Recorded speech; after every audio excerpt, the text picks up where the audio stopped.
जगन्नाथ जी के मंदिर में पंडित भक्त के पैर में गिर पड़े? जानने के लिए पूरा वीडियो देखिए। पुरी के श्री मंदिर से कुछ दूर एक छोटे से गांव में दसिया बावरी नाम का एक परम भक्त रहता था। दसिया एक गरीब बुनकर था और उस समय के सामाजिक नियमों के कारण उसे मंदिर के अंदर जाने की अनुमति नहीं थी। लेकिन दसिया के मन में जगन्नाथ जी के लिए प्रेम ऐसा था कि वो हर पल बस उन्हीं का ध्यान करता। वो मंदिर के ऊपर लगे नीला चक्र को देखकर ही प्रणाम कर लेता और मानता कि उसने अपने प्रभु के दर्शन कर लिए हैं। एक दिन दसिया को कहीं से एक बड़ा और सुंदर नारियल मिला। उसे देखते ही दसिया के मन में विचार आया, इतना सुंदर फल तो मेरे जगन्नाथ जी के भोग के लिए होना चाहिए। पर समस्या ये थी कि वो मंदिर के अंदर जा नहीं सकता था।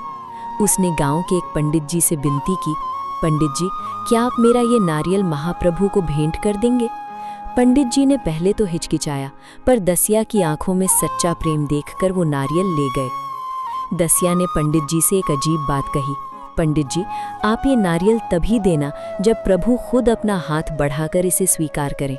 अगर वो हाथ न बढ़ाएं तो इसे वापस ले आना। पंडित जी को लगा कि दसिया पागल हो गया है, भला पत्थर की मूर्ति हाथ कैसे बढ़ाएगी। पंडित जी मंदिर के गर्भगृह में पहुंचे।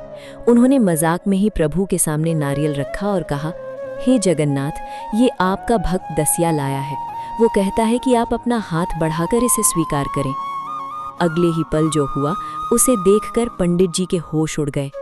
भगवान की मूर्ति से एक दिव्य तेजोमय हाथ बाहर निकला और पंडित जी की हथेली से वो नारियल उठा लिया। नारियल गायब हो गया और पंडित जी वहां दंग रह गए। पंडित जी रोते हुए मंदिर से बाहर आए और दसिया के पैरों में गिर पड़े। उन्होंने बताया कि कैसे जगन्नाथ जी ने उसका नारियल स्वीकार किया। दसिया की आंखों से आंसू बहने लगे। उसने नीला चक्र की तरफ देखा और मुस्कुरा दिया। दोस्तों, ये कहानी हमें सिखाती है कि भगवान को ना तो 56 भोग की भूख है, ना ही वो बड़ी इमारतों के मोहताज हैं। वो तो सिर्फ प्रेम के भूखे हैं। अगर भक्ति सच्ची हो तो भगवान मंदिर की दीवारें तोड़कर भी अपने भक्त का हाथ थाम लेते हैं।